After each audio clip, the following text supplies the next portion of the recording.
I'm going to modify this auto body hammer for dentless repair. What's important is to make sure that the head doesn't shake and the head is polished to chrome. If the head is not perfectly shiny, it's going to mess up the automotive finish. We'll mix up some epoxy. Put the epoxy into the top of the hammer to fill in all the gaps. Tap the epoxy in deep. Really work it in there. Now we'll let it set and harden. We'll carve and cut this glue off at the bottom. Now there's glue only under the hammerhead. Now we'll clean up the top. Now we'll dress up the hammerhead. We'll spin it in the sandpaper till everything's clean. It's starting to clean up, but you can see it's going to take a lot more. The sandpaper shows where the high and low spots are. We want to take the high spots down. We'll use a file to bring these high spots down.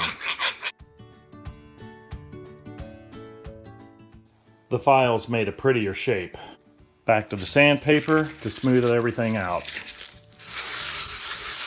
We'll grind off some of these pits with a sander.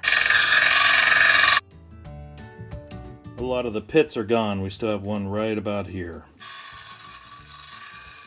We've got the correct shape.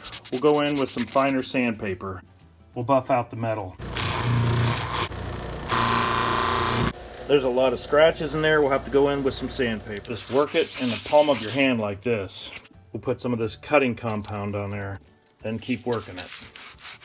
Now we'll go in with some 400 grit sandpaper. Keep working those scratches out. It's looking pretty good, but there's some deeper scratches. I may have to go back up a grit and get those again. I'll go back with some 220. You can see that's starting to get those scratches out. We'll move up the grits to the 800, the 1000, and just keep polishing. Now we'll go with some polishing compound. Now it's really starting to shine. We'll machine buff it. Now we'll scrub it off. Now we can start taking dents out of cars without damaging the paint.